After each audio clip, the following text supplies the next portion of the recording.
Have you ever thought about buying a third-party plugin to use inside GarageBand to make it more powerful and to streamline your workflow? Well, in this video I want to share with you a plugin you might want to consider because it's one plugin that's really 8 plugins in one plugin for the price of one plugin. Let's check it out.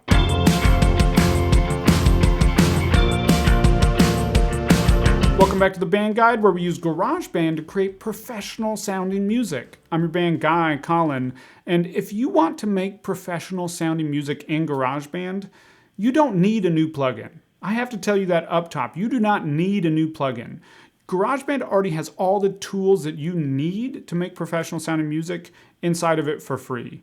What you need to do is learn to use those tools, and I want to give you something to help with that. I've put together a completely free 6-step checklist that includes all the 6 steps that all professional mixes have and just walks you through how to do them so you can start getting more professional mixes inside GarageBand right now, completely free. There's a link in the description below. Be sure to grab that first.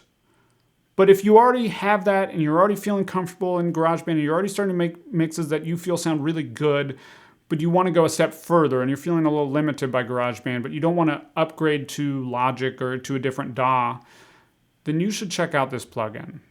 Let's dive in.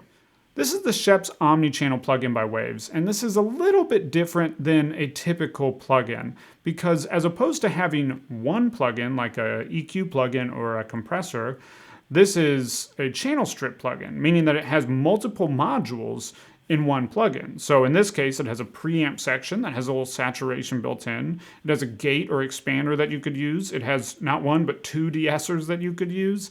It has EQ, and then it has compression, all built into one plugin right there. Beyond just that though, it also has a limiter built in. So if you see here at the end, it also has a limiter built in, so you could even start limiting. That's really, really cool. Now, this plugin is really, really cool because whereas a channel strip in the real world, an analog piece, is a fixed circuitry, it might be able to switch the compressor and the EQ to go back and forth. This you could rearrange in any configuration you want. So if I wanted to put this compressor right here before my de-esser, I could do that. If I wanted to put it back, I could do that. I could try it, see if it sounds better, move it back. You can try anything with this plugin. Really, really cool, and really adds a lot of functionality to it.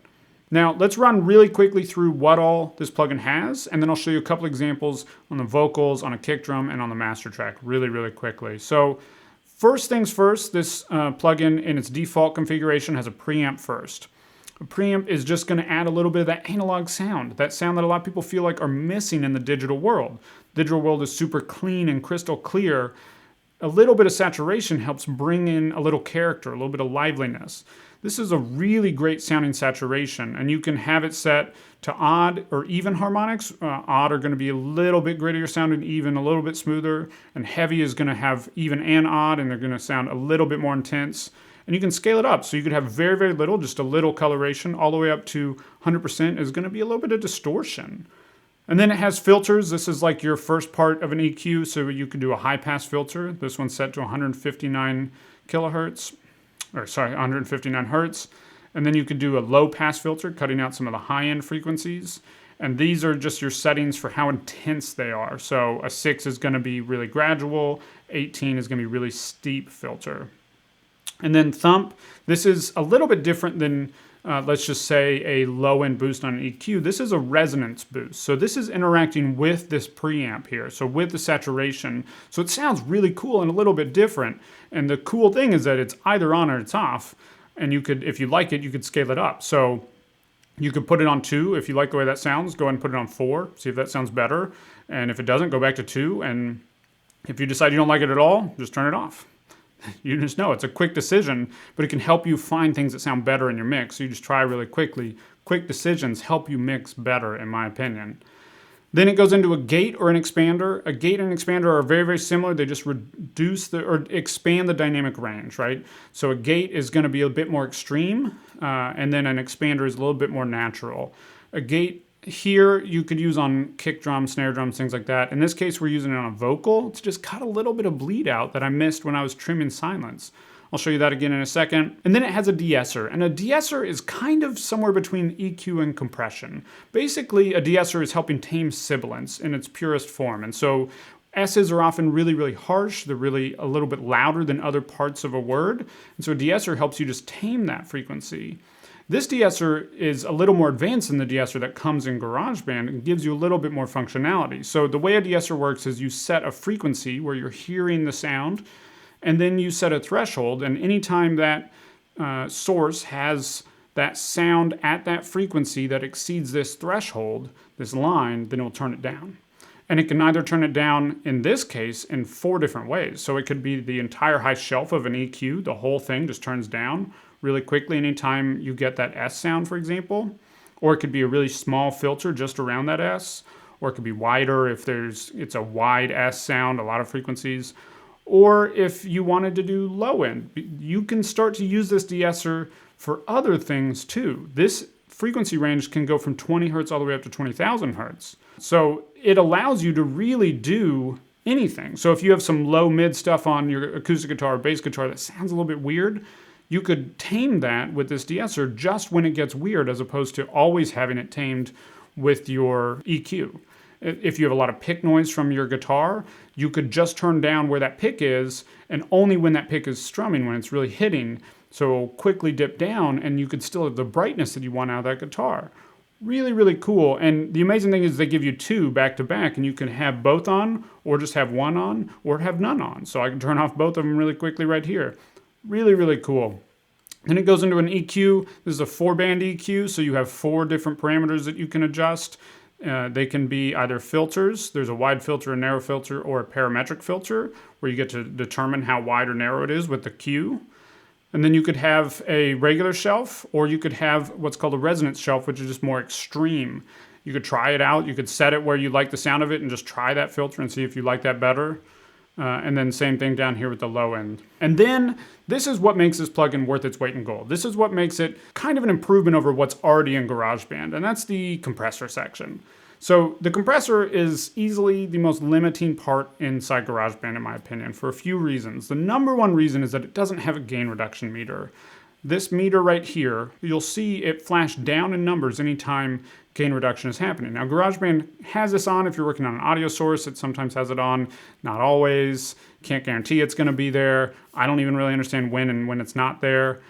And I've done some tests, and it's not actually a direct gain reduction meter. It kind of shows you how hard the compressor is working, but it's not actually gain reduction. So I don't know exactly what it's showing, whereas this is very simple. How much gain is being turned down by this compressor? How extreme is this compressor working at different points? Really, really powerful tool to help you start learning compression. There's a lot of ranges out there that help you guide your decisions in how much gain reduction should be happening on individual sources. This feature in this plugin alone makes this worth it over the GarageBand compressor. But then it goes a step further, really 2 steps further. The first is that it has 3 compressor models built in. So it's not just one compressor, it's 3 compressors. It has a VCA compressor, it has a FET compressor, and it has an opto compressor. A VCA compressor is super smooth and transparent. You're not going to hear any sort of coloration or tone difference when you put a VCA compressor on. Just going to catch the transients, turn them down, reduce the dynamic range. The FET is pretty colored. It's a little bit aggressive sounding. It almost has a little bit of grittiness. It's really, really cool. And then the opto is really smooth. In the real world, this is often a tube opto compressor. They don't catch transients super well, but they help just add to the overall presence. So when you're just trying to add presence to something, an opto compressor is awesome. So I often have them as my second compressor when I'm stacking vocal compressors. I'll show you that in just one second. But then it also has parallel compression. So it has a mix knob down here. So you could set your compressor really extreme and then mix it back. So then you have a completely uncompressed signal and a completely compressed signal, and you're mixing them together to sound the way you want. It's really, really cool. And then it has a limiter. That's really, they don't even really talk about this function, but it also has a limiter built in. Limiter is like a compressor, but just a brick wall, and when things hit it, just stops. It can really change the tone of things in a really cool way, especially things like snare drums and other drums. If you limit them, they can just kind of have a cool tone. Super easy to use. You just flip it on and bring it down until it's hitting it and it's sounding good to you. That's it. That's how you do it. It's very, very easy. So it's a little bit different than the limiter built into GarageBand. And if that wasn't enough, it also allows you to add in one more module. So you have 5 modules, but you can add in here another module. Now, if you have other Waves plugins, it will give you options to have other Waves plugins inserted into this chain. I wouldn't do that in GarageBand because that will add a little bit of latency, and GarageBand doesn't have a way to compensate for latency. Latency just means there'll be a little bit of delay on the signal that this plugin is on if you do that. Whereas if you put in one of these SOC modules, you could add in these and they're not going to add any latency, or at least in my experience, they haven't added any latency. So with these, I could really quickly add in a second compressor, which is what I've done here. And then I can open that up and I have a whole second compressor here. Really, really awesome. And big fan of that because it allows me to stack my compressors on my vocals. So I can have two compressors. So let's really quickly just listen to what this vocal sounds like with and without this plugin on. Said to get my things, we gotta go right now. While it's still around, before they tear it down. A little bit fuller, just sits further forward in the mix. Real quick, let's just listen to how that sounds in solo. You said to get my things, we gotta go right now. Crazy, right? Very subtle, but adds up to a really big thing, and it's all one plugin. So the preamp section here is adding a little bit of saturation and actually a little bit of thump. Listen to this vocal with and without the thump. You said to get my things, we gotta go right now. Adds a little bit of body, right? If you're listening to good headphones, you can definitely hear that. And then I filtered it up just to about 159 hertz. I set the gate to catch any sort of click bleed. This vocal just had a little bit of click bleed, so that just catches any of that. You said to get my things, we gotta go right now.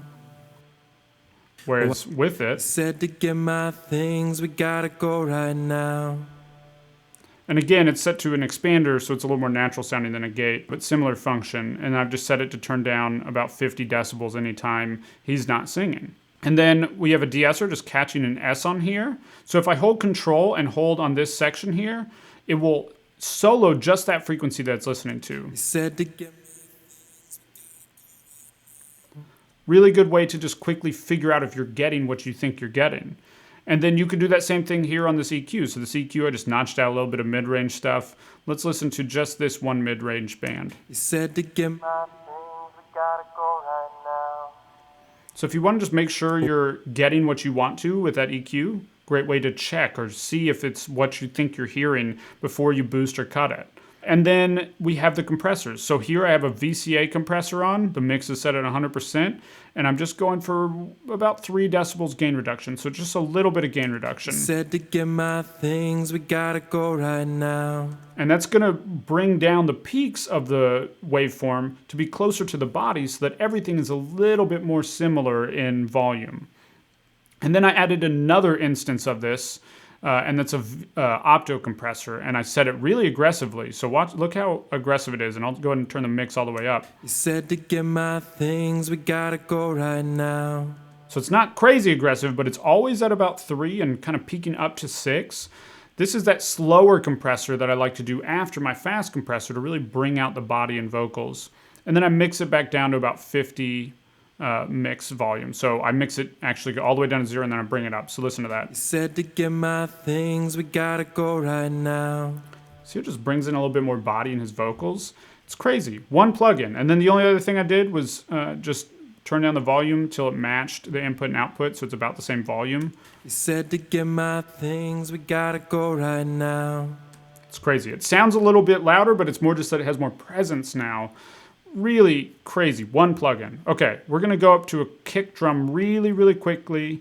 This kick drum, I'm not going to lie to you, sounded bad to start. So let's listen to this without this on.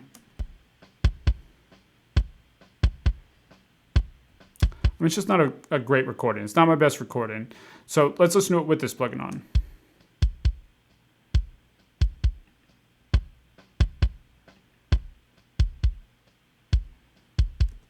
I mean, it's kind of crazy, right? So similar, a little bit of saturation, 4 decibels of the thump. I really like the way that sounds. I have a high pass on here, just catching about 30 hertz, so it's not extending on forever in the low end.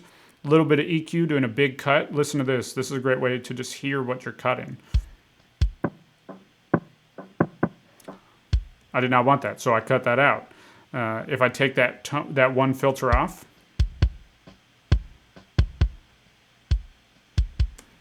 Crazy, right? And then another way that's really helpful to find a frequency, I wanted to find the beater sound. So I listened in solo here until it was like really that beater sound. So I could just scale that up just a little bit. Compressor here, it's an opto, but I'm hitting it really hard. So it's not really catching the transient. It's letting that cut through, and then it's going after the transient.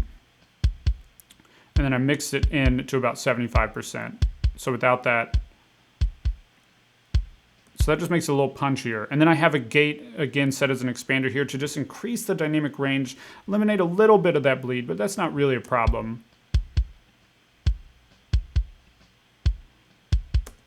Awesome, right? So again, before and after.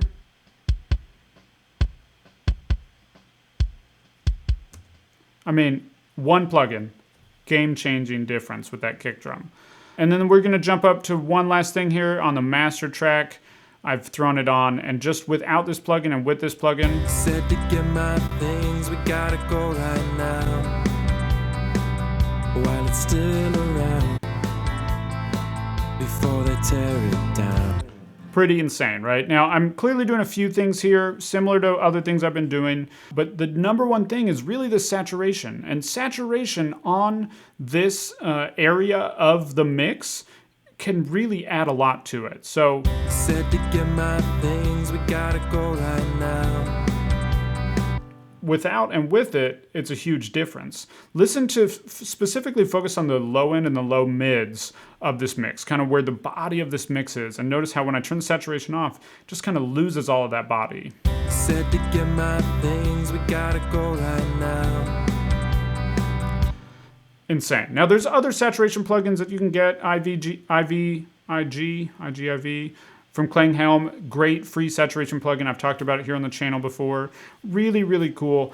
This is really cool because it's just built in, so you can have it really easily. Also, you could throw this plugin on kind of all your main tracks in your mix and dial in just a little bit of saturation, a little bit extra on your master track, and you're gonna have a very analog sound, very warm sound without doing any mixing. So very, very fast change, very creative. Again, same thing with this thump, just a little bit of thump. I like the way it sounded. I might not have, but I did, so then I went with it. Did a little bit of compression up here, a little bit of EQ, nothing crazy. Overall, very, very similar. The last thing I'll say that's really cool in this plugin is that this plugin allows you on stereo sources to do mid-side processing, which means that I can process the middle, the center part of the song, and the sides differently on one plugin. So you'll see here, I just have a little boost on the side. So I selected MS up here, and then I selected a little bit on the side. So this is the side, if you look at the S over here. I just did a little bit of a boost on the sides and found a frequency that was working. So they're a little bit brighter on the sides without messing with the middle, so that I'm not overhyping the middle, the vocal sitting. That's a common trick. And then another thing I did is that it's very common to not have sub-frequencies in the sides because our ears don't really perceive direction for sub-frequencies. So I've done that through this preamp section where the filters are. I could do a filter just on the sides up to about 60 hertz. So there's no sub-frequencies over there, and then everything's 60 hertz and above in the side. So it still is low end, it still sounds nice and full, but it allows the sub-frequencies to just be in the middle. And then that's really it, right? So that's all I've done, and it's a crazy difference. Said to get my things, we gotta go right now. Just a little bit of compression, just kissing that compressor, but nothing crazy. That's it. So again, there's nothing insane happening here, right? At the end of the day, this is still largely EQ and compression that's making the bulk of the difference. We're getting a little bit of tonal balance help from saturation and from that thump resonance.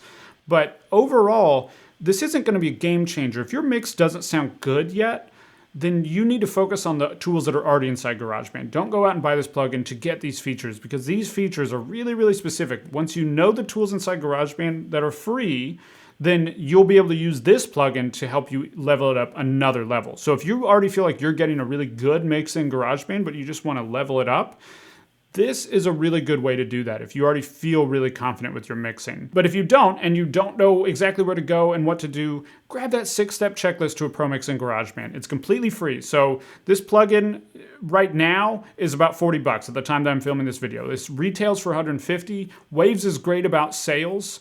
And I got this plugin a while ago for I think about 40 bucks too. So if it's not 40 bucks or around there at the time that you're watching this video, it will drop its price at some point. But cheaper than that is my free 6-step checklist to a pro mix. So download that right now. Use that to start getting better mixes today inside GarageBand completely free. I strongly encourage you to do that as opposed to just buying a $40 plugin. This isn't going to make your mix sound better. You have to make your mix sound better. And you can. You just have to learn the tools and learn how to use them. So download that 6-step checklist to a pro mix inside GarageBand. It's completely free. Before we go, I always like to finish with a question for you. Do you have any third-party plugins that you love already? Let me know in the comments below. I'm always curious what people are using. If this video is helpful, be sure to subscribe, and I'll see you next week with another video. One thing at a time.